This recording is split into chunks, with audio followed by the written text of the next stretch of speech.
Coucou la team, j'espère que vous êtes prêts parce qu'aujourd'hui on va faire le cours de système nerveux.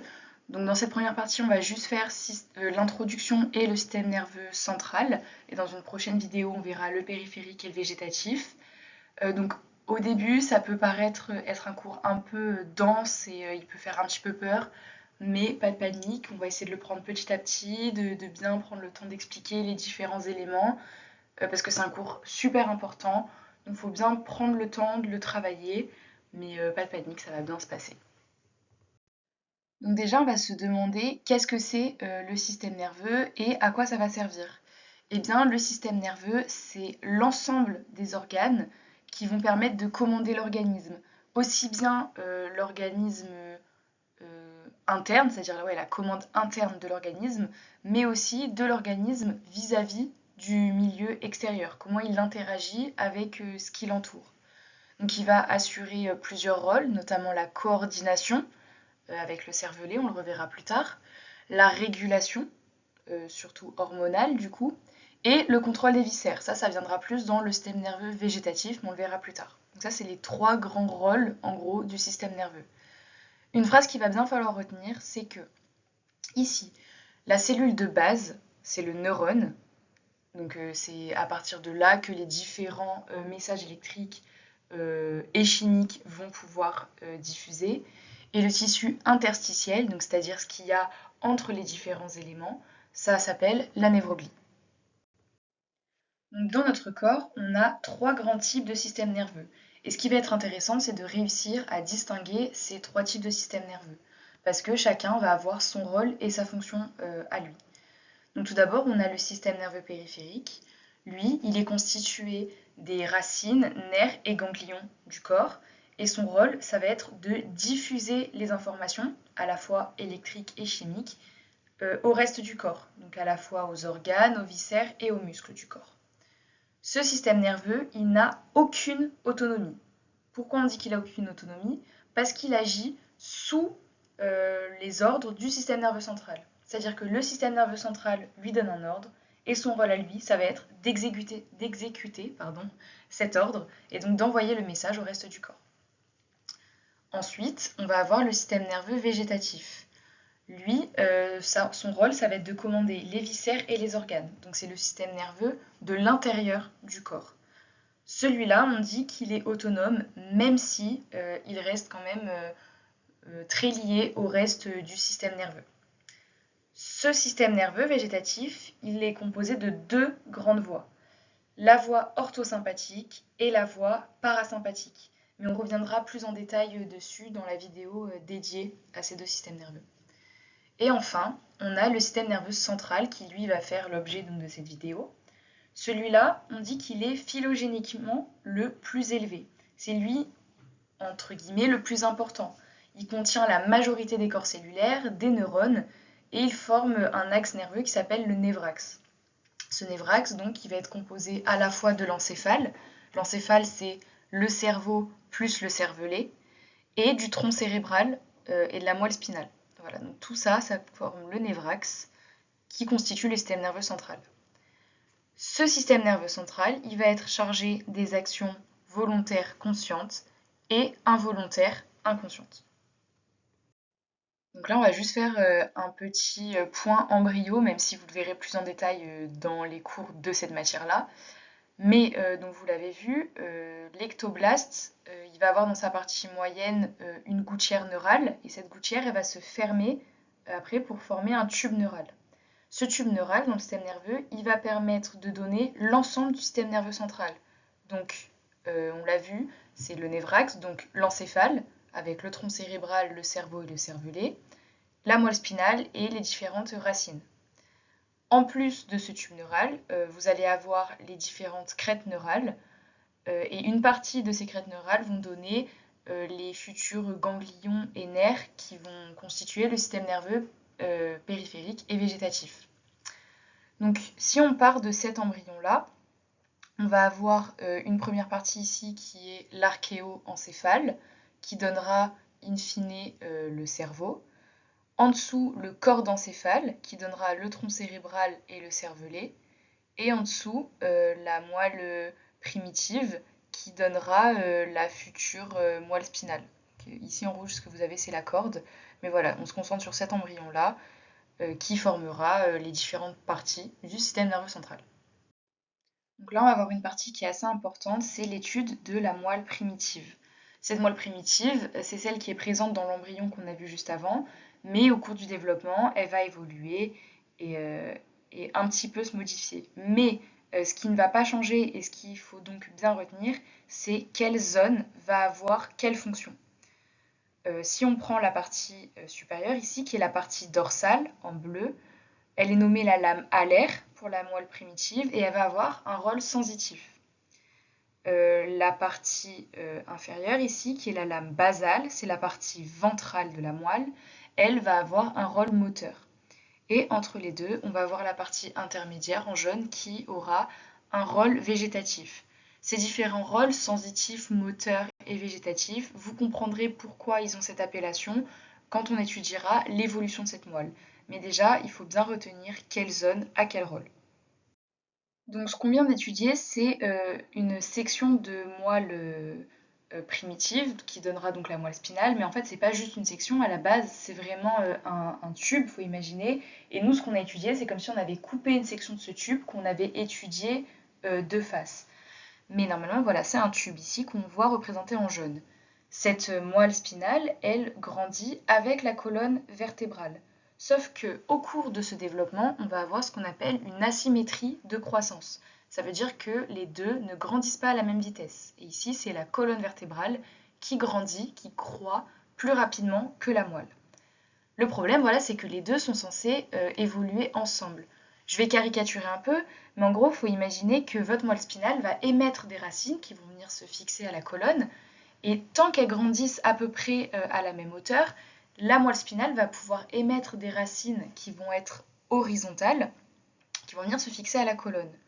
Sauf que comme la colonne grandit plus vite, à partir de L2, on va avoir un arrêt de croissance de la moelle qui va simplement se prolonger, à peu près jusque S2, mais qui va se prolonger par une queue de cheval qu'on nomme le filum terminale, ou terminal, je ne sais pas exactement comment ça se prononce, mais du coup, voilà, pour ce qui est des racines thoraciques et cervicales, on va avoir donc des racines horizontales de la moelle vers la colonne. Mais à partir de L2, comme on a un arrêt de croissance de la moelle parce que la colonne vertébrale croît plus rapidement, on va avoir un étirement vertical cette fois et non plus horizontal qui se nomme le filum terminale. Alors attention, c'est maintenant qu'on va voir si vous avez bien suivi l'évolution donc, de la moelle primitive, parce qu'ici on va étudier la moelle mature, c'est-à-dire la moelle spinale. Donc on l'avait vu, la moelle primitive, elle se composait de 3 lames différentes qui avaient chacune un rôle. En fait ici, on va retrouver ces rôles-là, sauf que ces lames qu'on avait vues vont se diviser pour en gros préciser leur action. Donc si on reprend ici, l'ancienne lame alaire, c'est-à-dire qui était la lame dorsale, elle va se diviser en 3 colonnes. La colonne extéroceptive en bleu, proprioceptive et viscéroceptive. Ensuite, on a l'ancienne lame basale, qui était donc la partie ventrale, qui va se diviser en 2 colonnes, la colonne somatomotrice et viscéromotrice. Donc on avait parlé d'une partie intermédiaire, en gros on va la retrouver ici avec la colonne viscéroceptive et viscéromotrice. Ce serait l'équivalent de cette lame intermédiaire, même si elles ont rejoint les deux grands rôles sensitifs et moteurs dans la moelle mature. Ce qu'il va bien falloir retenir, c'est que ici on a 5 colonnes de noyaux. C'est important à retenir parce que vous le comprendrez un petit peu plus tard dans le cours. Je suis désolée, je fais que vous dire que vous comprendrez plus tard, mais c'est vraiment là on pose les bases au fur et à mesure et il faut essayer de bien faire la jonction entre les différentes parties du cours pour ne pas les mélanger. Donc là voilà, il faut bien retenir qu'ici, dans la moelle mature, on a 5 colonnes de noyaux qui sont l'évolution et la division des différentes lames de la moelle primitive. Au fur et à mesure, tout va s'éclairer. Donc là, on va parler de l'organogénèse de l'encéphale. Donc tout à l'heure, on disait que notre embryon, il allait donner les différentes parties du système nerveux central. Mais il ne va pas le faire directement, il va passer par différentes étapes. Donc on l'avait vu, l'archéoencéphale donnera le cerveau, mais il va passer par l'intermédiaire du prosencéphale, qui lui-même donnera le télencéphale et le diencéphale. Ensuite, on a le cordencéphale qui donne le mésencéphale et le rhombencéphale, avec le mésencéphale qui restera le mésencéphale et le rhombencéphale qui donnera le métencéphale et le myélencéphale. Ça paraît beaucoup de noms compliqués, mais je vous assure qu'à force de les lire, ça vient assez naturellement. Donc, on a bien l'archéoencéphale qui donne le cerveau et le cordencéphale qui donne le tronc cérébral, puisque télencéphale plus diencéphale donne le cerveau, et l'ensemble mésencéphale, métencéphale, myélencéphale donne le tronc cérébral. Pour retenir l'ordre des trois derniers, on voit que c'est dans l'ordre alphabétique finalement S, T, Y. Voilà, ça peut être un mémo. Faites-le comme vous voulez. Mais voilà, c'est les différentes étapes pour former, in fine, l'encéphale. Ok, bon là j'ai un peu le seum, je sais pas pourquoi mon diapo il a bugué, mais c'est pas grave. On va étudier l'évolution, donc on l'a vu, là on avait ces vésicules avec le long tube avec le télencéphale, diencéphale, mésencéphale, métencéphale, myélencéphale. Et ces vésicules, elles vont évoluer, elles vont changer de forme. Il va y avoir 4 phénomènes différents qui sont concomitants. Concomitant, ça veut dire en même temps. Vraiment, ça, c'est le piège qui tombe systématiquement. Donc, on retient bien que ça se passe tout en même temps. C'est pas l'un après l'autre. Mais on va, nous, les différencier et les expliquer un après l'autre pour mieux comprendre. Donc, il faut imaginer dans votre tube de base de tout à l'heure, le télencéphale qui va se diviser en deux vésicules, qu'on appelle en oreille de Mickey. C'est assez parlant visuellement. Ensuite, ces vésicules-là, elles vont venir basculer sur le côté en ce qu'on appelle oreille de bunny. Alors pourquoi on ne dit pas oreille de lapin? Je sais pas, mais c'est comme ça. Ensuite, une fois qu'on a vu donc cette bascule, il va y avoir en même temps, on retient bien en même temps, une rotation de ces vésicules en cornes de bélier, donc, qui vont voilà, faire une rotation comme ça. Et en même temps qu'elle fait cette rotation, va venir fusionner au diencéphale qui est la vésicule juste en dessous. Donc on retient bien division, bascule, rotation, fusion, qui sont des événements concomitants, qui ont lieu en même temps. Donc maintenant, on va voir l'organogénèse du système nerveux périphérique. Donc ici, vous avez une coupe d'un embryon avec sa musculature. Donc cette musculature, elle se divise en deux.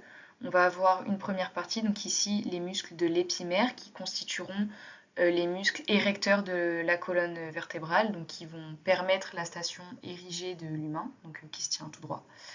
Et en dessous, les muscles de l'hypomère qui constitueront les muscles de la paroi et des membres. Au sein de l'hypomère, on va retrouver des plexus nerveux parce qu'en fait, les nerfs vont se développer en même temps que les myoblastes. Donc les myoblastes, c'est les cellules qui constitueront les muscles. Ils vont migrer ensemble, ce qui formera donc des plexus. Ce que je voudrais appuyer, c'est ici. Donc on retrouve la moelle spinale qu'on a étudiée juste avant. On revoit le petit papillon, là, le petit H. De cette moelle spinale, donc on avait vu qu'on avait une partie dorsale sensitive et une partie ventrale motrice. De ces parties, de ces différentes lames, vont partir des nerfs. Donc de la partie supérieure, une racine sensitive et de la partie inférieure, ventrale, une partie motrice. Ces racines vont se rejoindre pour former un nerf spinal qu'on voit ici, qui est tout petit parce qu'il a un trajet dit centimétrique, c'est-à-dire de quelques centimètres. Et après ce nerf spinal, on va avoir deux rameaux, un postérieur qui va venir innerver les muscles de l'épimère et un rameau antérieur qui va venir innerver les muscles de l'hypomère. Je voudrais juste faire un petit point vocabulaire par rapport à cette racine nerveuse. Quand on parle de la partie supérieure de la racine, on va parler de l'épaule de la racine et pour la partie inférieure de l'aisselle de la racine. Ça, c'est un petit point voilà, qui peut parfois poser problème, donc je préfère le préciser au cas où. C'est juste à titre d'information. On vient de finir l'introduction, donc là, c'est le moment, si vous vous sentez un peu fatigué, de mettre pause, de vraiment aller souffler un coup Et si vous êtes chaud, c'est parti, on attaque le système nerveux central.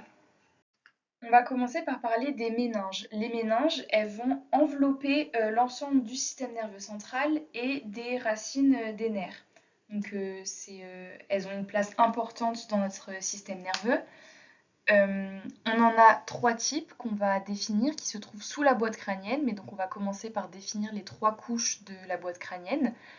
On a d'abord la table externe, puis la diploë qui est de l'os spongieux, et la table interne. Et adhérent à cette boîte crânienne, on va voir les 3 types de méninges. On va commencer par en bas, donc on a d'abord la pymère qui est ce fil rouge qu'on voit là. Cette pymère, elle va tapisser en tout point le système nerveux central.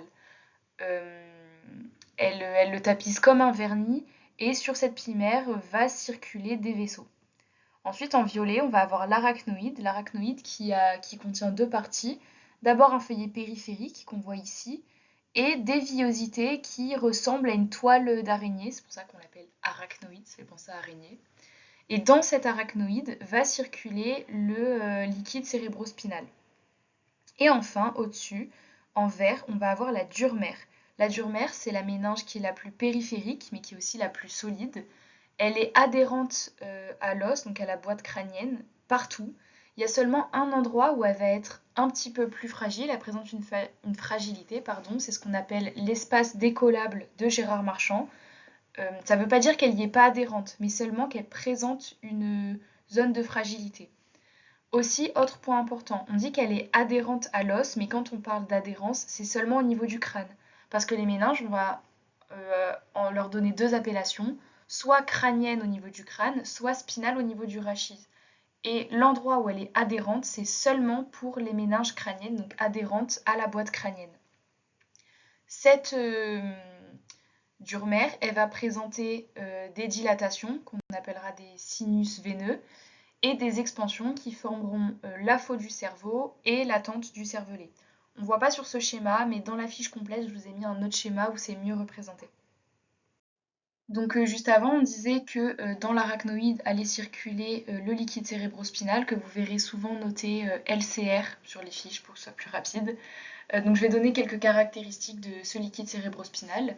Donc déjà, il baigne l'ensemble du système nerveux et des nerfs qui en sont issus.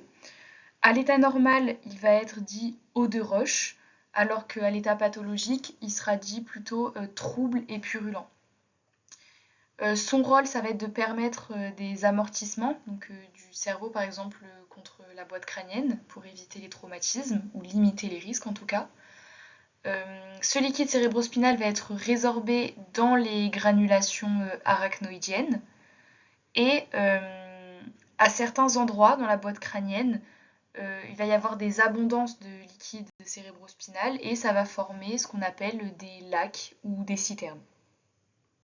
Ok, maintenant les méninges rachidiennes, ou méninges spinales qu'on voyait juste avant, la différence entre méninge crânienne et méninge spinale. Ici, on va être au niveau de la vertèbre, donc au niveau du rachis. On va faire attention, on se souvient juste avant qu'on parlait de l'asymétrie de croissance entre la colonne et la moelle spinale parce que les deux grandissaient ensemble. Ici, on va être dans ce cas de figure. Vous voyez que vous avez la vertèbre, donc une partie de la colonne, avec la moelle spinale qui passe en son centre et qui émet des expansions qui sont les racines de la moelle. Donc, au niveau de ce rachis, on va retrouver nos 3 types de méninges, la pymère, l'arachnoïde et la dure mère, avec toujours leurs mêmes caractéristiques. La pymère qui est une lame porte-vaisseau qui tapisse le système nerveux, l'arachnoïde avec ses 2 feuillets et le liquide cérébrospinal, et la dure mère qui enveloppe les racines jusqu'à leur sortie du foramen intervertébral, donc c'est-à-dire le trou qui se trouve entre les différentes vertèbres et qui permet de faire communiquer donc la moelle le long du rachis. Ce qu'on va retenir, c'est qu'ici, la dure mère, elle a quelques différences avec les méninges crâniennes, puisqu'ici, elle va émettre des expansions donc entre la dure mère et le foramen intervertébral, qui va former un diaphragme fibreux qu'on dit en peau de tambour, parce qu'il va vraiment être tendu entre la racine et l'os de la vertèbre. Ensuite, on va voir que cette dure mère, cette fois, elle va être séparée de l'os de la vertèbre par du corps adipeux rachidien, c'est-à-dire une masse graisseuse qui va permettre de faire les mouvements du rachis, parce que le rachis, lui, va être mobile pour permettre les différents mouvements qu'on va exécuter, et donc il ne faut pas que cette dure mère soit adhérente, sinon ça bloque les mouvements.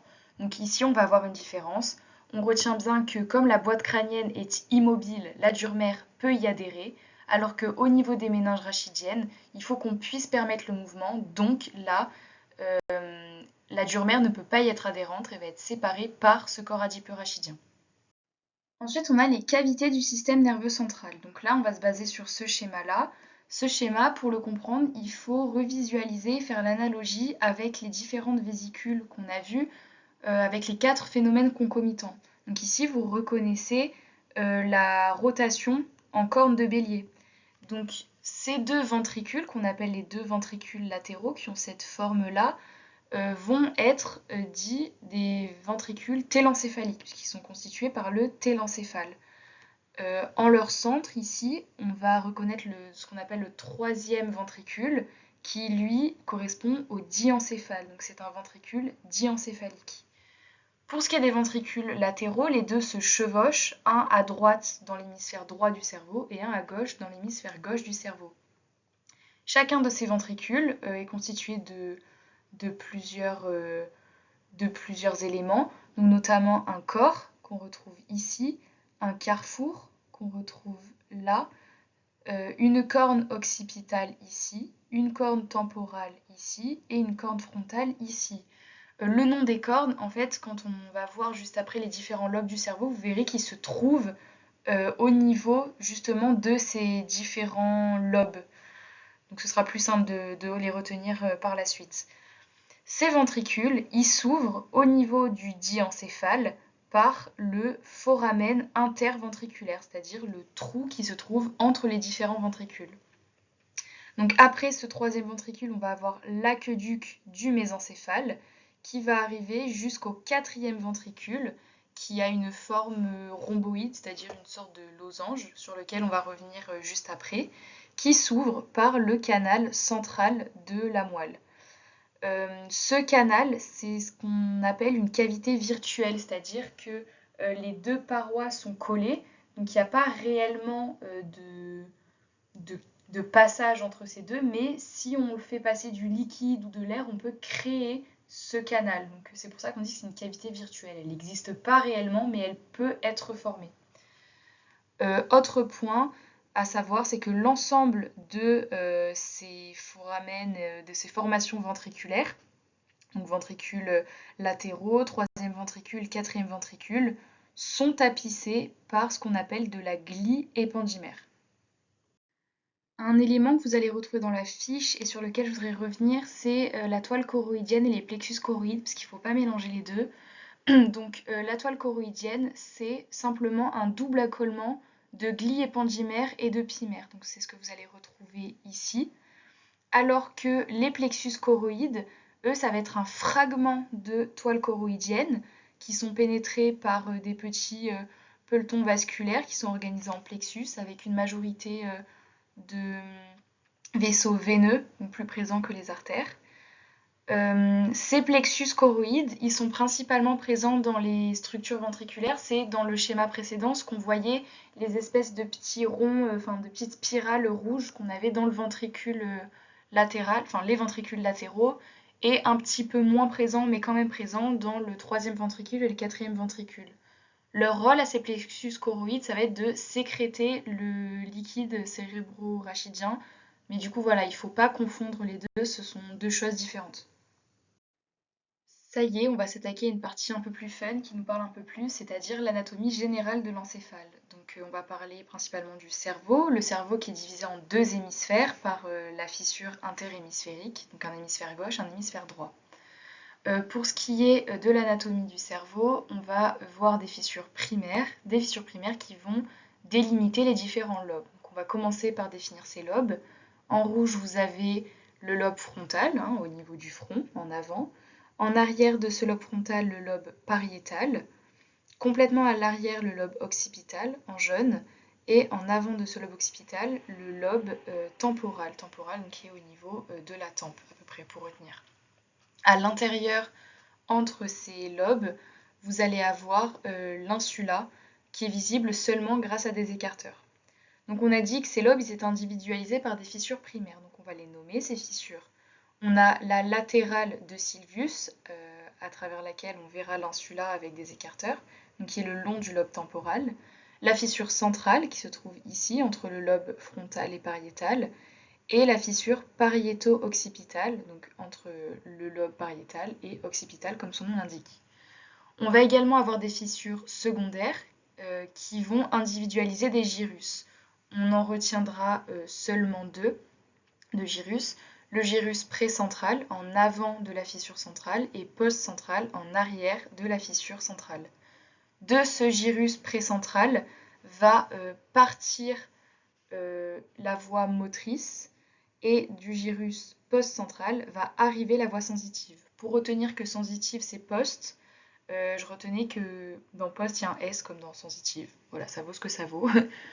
Aussi pour retenir que pour précentral la voie part et que sensitive elle arrive, imaginez que quand vous allez vouloir effectuer un mouvement, c'est votre cerveau qui va dire je veux faire un mouvement et qui va envoyer l'information du cerveau vers l'effecteur du mouvement. Donc la voix elle part du cerveau. Tandis que pour la sensitive, imaginons que vous vous brûlez par exemple, l'information de brûlure va arriver jusqu'à votre cerveau. Voilà, on peut le retenir avec cette logique-là.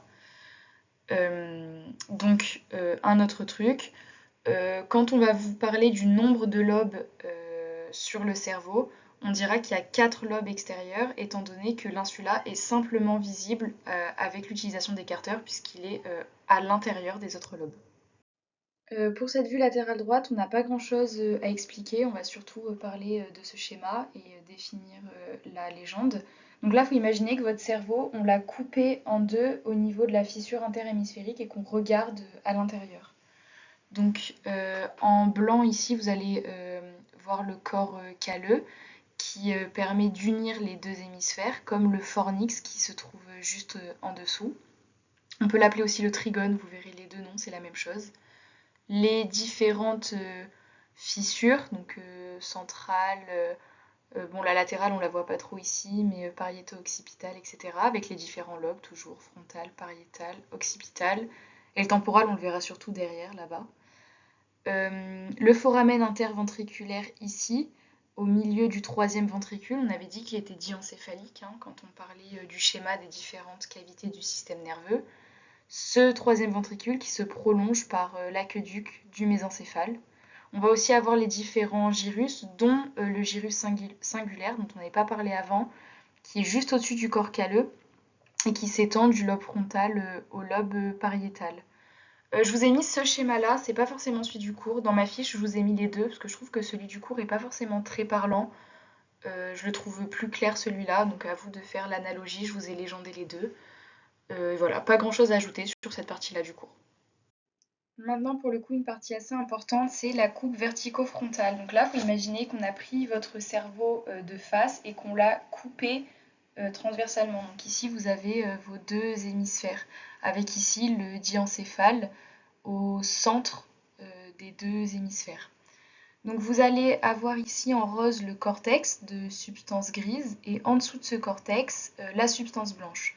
Nous, on va définir les différentes structures qu'il y a dans cette coupe.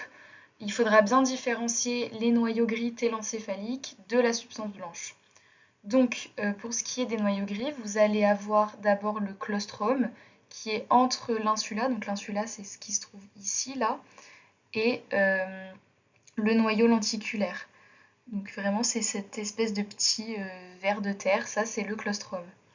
À côté, vous avez donc le fameux noyau lenticulaire, là l'espèce de pyramide qui se divise en deux. Là vous voyez la partie un peu rose et la partie violette. Donc le pallidum et le putamen. Putamen qui se trouve à l'extérieur et le pallidum à l'intérieur de ce noyau lenticulaire. Vous l'avez des deux côtés. Et ensuite vous avez le noyau caudé. Le noyau caudé c'est le point rouge que vous avez ici, donc avec la tête et la queue en dessous. Pourquoi est-ce que vous avez la tête au-dessus et la queue en dessous ? Parce qu'il faut imaginer, là vous êtes de face, mais si vous le mettez de profil, en fait, le noyau codé, il a suivi la giration, vous savez, la rotation en corne de bélier. Donc il a pris cette rotation-là. Imaginez, donc il est comme ça, et nous on l'a coupé ici, et on le regarde de face. Donc c'est pour ça qu'on a la tête en haut et la queue en bas. Ensuite, on a les noyaux de substance blanche. On va se poser ici. On va avoir la capsule extrême qui se trouve entre l'insula et le claustrum, la capsule externe entre le noyau lenticulaire et le claustrum, et la capsule interne entre le troisième ventricule et le noyau lenticulaire. Donc voilà, faites bien la distinction entre les noyaux gris et les noyaux de substance blanche. Donc, on vient de parler des noyaux télencéphaliques de substance grise et de substance blanche. Maintenant, on va parler des noyaux diencéphaliques. Donc, on se trouve au niveau du diencéphale qui est tout petit, ne dépasse pas la taille d'un ongle. Et donc, on va expliquer les différentes structures de ce diencéphale. Donc, en bleu, ici, vous allez avoir le thalamus qui est un énorme noyau au niveau des parois du troisième ventricule.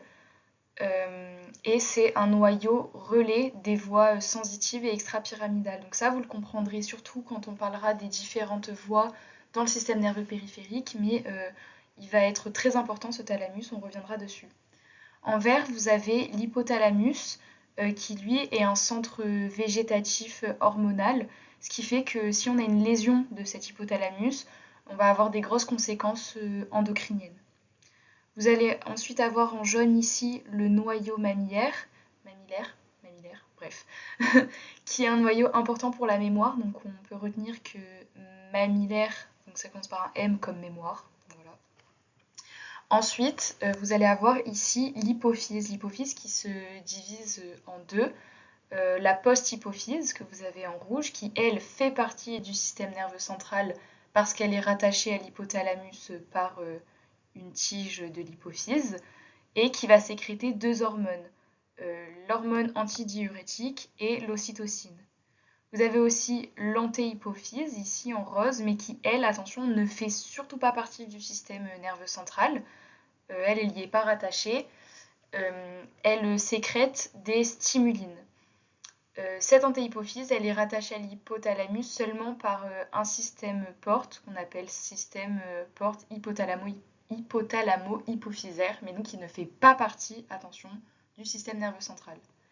Vous allez aussi retrouver, qui n'est pas représenté sur ce schéma, mais les différents noyaux de commande de l'éveil, du sommeil, de la faim, de la soif, qui se trouvent au niveau du plancher du troisième ventricule.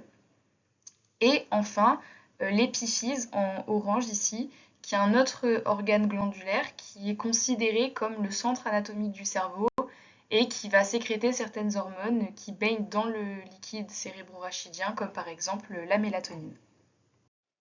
Donc ça y est, maintenant on en est au tractus cérébral. Donc vous vous souvenez, quand on parlait des différentes vésicules, on avait dit que le tronc cérébral était constitué du mésencéphale, métencéphale, myélencéphale. Donc c'est maintenant qu'on va le représenter.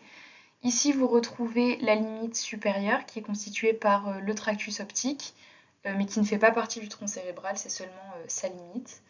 En dessous, en rouge, vous avez les deux branches du mésencéphale, avec en son centre le diencéphale qu'on voit en bleu. On reconnaît que c'est le diencéphale grâce à la tige de l'hypophyse ici et les deux noyaux mamillaires. En dessous, en vert, vous avez le métencéphale qu'on appelle aussi le pont. Et encore en dessous, en violet, on retrouve le myélencéphale qu'on appelle aussi le bulbe, avec en son centre le sillon médian et à côté les sillons collatéraux ventraux. Et à l'intérieur de ces sillons, on va retrouver les pyramides bulbaires en jaune et les olives bulbaires en violet. Encore en dessous, vous avez cette petite zone avec des petites croix. C'est la zone de décussation des pyramides. Ça, vous comprendrez un peu mieux à quoi ça sert quand on parlera dans le système nerveux périphérique des différents trajets des voies motrices et sensitives. C'est là que ça aura son importance. On ne va pas décrire de limite inférieure parce qu'en réalité, elle ne se termine pas réellement parce qu'elle se poursuit par la moelle spinale. Pas grand-chose à ajouter sur cette diapositive par rapport à la diapositive d'avant. On est toujours sur le tronc cérébral, mais sur des vues différentes. Juste avant, on l'a vu de face, là, on l'a de profil, et là, on l'a en vue postérieure. Seule chose qui va changer un petit peu et qu'on va ajouter sur ces vues-là, c'est qu'ici, au niveau du mésencéphale, on va retrouver les corps géniculés et les colliculi, du coup un colliculus, des colliculi, deux supérieurs et deux inférieurs qu'on retrouve aussi ici en vue postérieure. Et on va retrouver les différents pédoncules, supérieur pour le mésencéphale, moyen pour le métencéphale et inférieur pour le mylencéphale qu'on retrouve également là. On en a 6 en tout. Et ces pédoncules ils vont permettre de relier le cervelet au tronc cérébral. Aussi entre ces pédoncules, donc au niveau entre le mésencéphale et le myélencéphale, on va retrouver le plancher du quatrième ventricule qu'on va étudier dans la diapositive juste après. Ici, partie ultra importante, le plancher du quatrième ventricule. On l'avait vu, c'est la fosse rhomboïde, on en a parlé à plusieurs reprises, celle qu'on retrouve au niveau du tronc cérébral et qu'on avait également vu dans le schéma avec les cavités du système nerveux qui étaient à la suite de l'aqueduc du mésencéphale. Donc ici, on va avoir donc une fosse rhomboïde, donc de forme losangique, avec un sillon médian et des sillons latéraux. De chaque côté du sillon médian, on va avoir 6 colonnes de noyaux. Donc on retient, il y en a 6, contrairement à la moelle spinale, avec le papillon, où on en avait seulement 5, parce qu'ici on va avoir l'apparition d'une cinquième qui est la branchiomotrice. Donc on va toutes les citer. Celle qui est collée au sillon médian, ça va être la somatomotrice, suivie de la branchiomotrice, suivie de la viscéromotrice. Ensuite, on va avoir le sillon latéral, et collé à ce sillon latéral, la colonne viscérosensitive, puis propriosensitive, et enfin, à l'extérieur, l'extérosensitive. Donc à présent, on va parler du cervelet. Le cervelet, on l'a vu, il se trouve en arrière du tronc cérébral. Il y est relié par les 6 pédoncules, donc 3 de chaque côté, pédoncule supérieur, moyen et inférieur de chaque côté du tronc cérébral. Il est composé de 2 hémisphères, droit et gauche, qu'on voit ici, qui sont séparés par ce qu'on appelle le vermis médian. Ce cervelet, on dit qu'il a la forme d'un as de pique tronqué. D'un point de vue fonctionnel, le cervelet va être divisé en 3 parties. Donc tout d'abord le vestibulo-cérébellum, qu'on voit ici en violet, en tout petit, qui va être chargé de l'équilibration. Oula, j'ai écrit n'importe comment, équilibration, faites pas attention. Ensuite, on va avoir le spinocérébellum, qu'on voit en vert ici, qui lui va être responsable du tonus musculaire et qui correspond au 1/4, 1/3 antérieur en termes de surface par rapport au cervelet. Et enfin, le corticocérébellum, qui va lui être chargé de la coordination et qui correspond aux à peu près 2/3 postérieurs du cervelet. Pour retenir, je retenais que cortico et coordination, ça commençait pareil, donc pour retenir que c'était ça. Ce qu'on va retenir, c'est que le cervelet, c'est la tour de contrôle involontaire de l'organisme. C'est lui qui va gérer tout ce qu'on ne contrôle pas par nous-mêmes. Par exemple, si vous décidez d'aller ramasser quelque chose par terre, chacune de ces parties du cervelet va avoir un rôle. Le vestibulo-cérébellum, il va vous permettre de ne pas tomber quand vous vous penchez. Le spinocérébellum, vu qu'il gère le tonus musculaire, c'est lui qui va gérer la force que vous allez mettre quand vous allez attraper l'objet.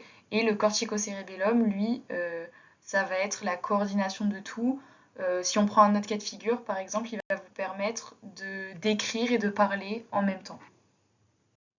Pour ce qui est de l'anatomie générale de la moelle spinale, on l'a vu avec, encore une fois, la symétrie de croissance. La moelle spinale, elle va aller du foramen occipital jusqu'à L2 et à partir de L2, elle va arrêter de croître et se prolonger jusqu'à S2 par le filum terminale.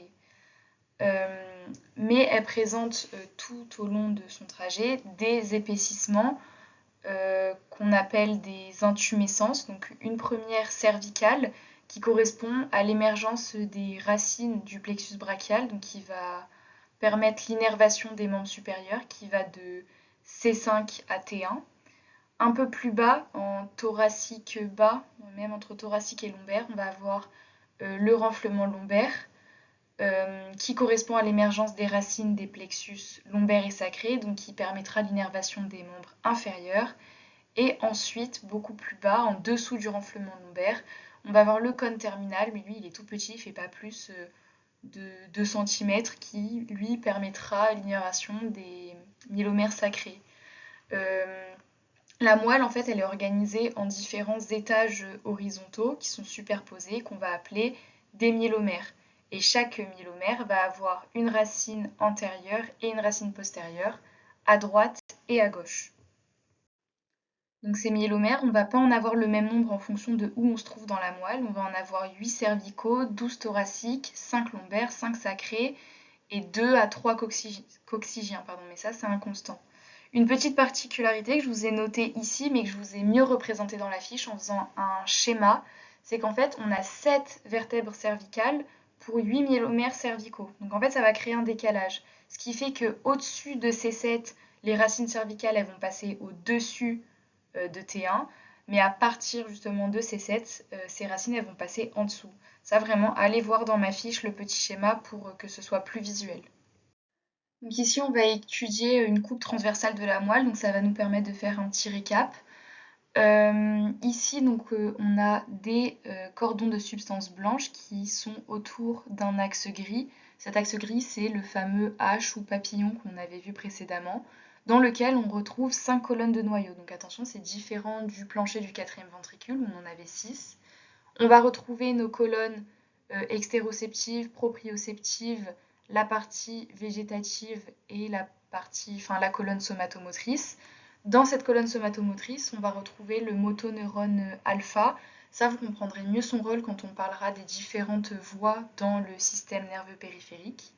Et dans la partie végétative, en fonction de sa hauteur dans la moelle, elle va avoir des caractéristiques différentes.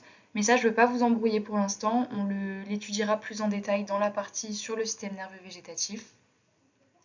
Ensuite, on voit que des parties dorsales et ventrales partent les racines des nerfs. Donc on va avoir une racine dorsale sensitive et une racine ventrale motrice. Les deux vont se rejoindre en un nerf spinal. Là, attention, on reste bien accroché. Ça aussi, c'est une partie extrêmement importante. C'est la vascularisation du système nerveux central. Ce schéma peut paraître super barbare au début, mais à force de le voir, moi ce que je vous conseille, c'est de le redessiner d'abord avec le modèle, puis petit à petit essayer de le redessiner sans modèle, et après au final vous verrez que ça vient tout seul. On va le détailler partie par partie. Donc déjà ici vous avez votre cœur, de votre cœur par l'aorte. De cette aorte va partir des collatérales. Donc tout d'abord vous avez le tronc artériel brachiocéphalique ici, qui va donner la sous-clavière droite, qui se prolonge là, et la carotide primitive droite. Ensuite, de cette aorte, toujours, vous allez avoir l'artère carotide primitive gauche, qui va donner carotide externe et carotide interne, et aussi la sous-clavière gauche, ici. Des deux sous-clavières, gauche et droite, vont partir les collatérales, qui sont les artères vertébrales, qui sont ici. Ensuite, donc on a vu les artères vertébrales qui se réunissaient ici, qui s'unissent pour donner une artère spinale antérieure, qu'on voit là, et ensuite le tronc basilaire qui lui-même se divise en artères cérébrales postérieures. Il y en a deux d'artères cérébrales postérieures. Et ici, les petites collatérales qu'on voit ici, ce sont les artères cérébelleuses donc, qui iront innerver le cervelet. À ce niveau-là, on va avoir une anastomose des systèmes, c'est-à-dire une fusion des deux systèmes vasculaires. Le vertébro-basilaire, c'est-à-dire tout ce qu'on vient de décrire ici avec les carotides et les vertébrales, et le cercle artériel de la base du cerveau qu'on va étudier dans la diapo suivante, qui est ici. Je vous ai mis ici un schéma qui vient de Visible Body pour que vous visualisiez mieux. Donc ici le cœur avec l'aorte et les différentes artères avec ici les vertébrales qui montent jusqu'au cercle artériel du cerveau qu'on va venir étudier maintenant. Donc ici on va voir notre fameux cercle artériel de la base du cerveau. Donc je vous ai fait un zoom uniquement sur lui pour que ce soit plus simple. Ce polygone de Willis, c'est son deuxième nom, il est composé de 7 côtés. On va avoir les deux cérébrales postérieures qu'on a vues qui sont issues du tronc basilaire, les deux communicantes postérieures qui sont là, issues des cérébrales postérieures, deux cérébrales antérieures qu'on voit là, et une communicante antérieure. Donc on a 2 communicantes postérieures et une seule communicante antérieure qui forment les 7 côtés. Ensuite, ce polygone de Willis, il est composé de 7 artères. Les 7 qu'on vient de citer à l'instant, ainsi que le tronc basilaire qui se continue ici, qu'on voit là, et les 2 terminaisons des carotides internes qui se trouvent ici, les 2 là, qu'on a vu précédemment. Ce qu'il faut savoir aussi, c'est que ce polygone de Willis, il contient 4 branches terminales parce qu'en fait, il est alimenté par la terminaison des carotides internes qui ont un trajet ascendant, donc depuis le cœur vers le cerveau, et qui ont 4 branches terminales. Ces branches terminales, ce sont l'artère cérébrale moyenne, qu'on voit ici, qui se prolonge, les communicantes postérieures, qu'on a citées juste avant, la cérébrale antérieure, enfin les cérébrales antérieures qui se trouvent ici, et la choroïdienne antérieure, qu'on voit un peu mal ici, mais qu'on retrouve là. Voilà, c'est les 4 branches terminales et tout ce qu'il y a à savoir sur le polygone de Willis. Il a aussi, ce qu'on peut noter, c'est qu'il a 7 angles qui correspondent aux 7 côtés, que je vous ai mis ici en jaune. Les derniers petits efforts, on va parler de la vascularisation de la moelle spinale, donc qui fait partie du système nerveux central, hein, on fait attention, pas du périphérique, bien du central.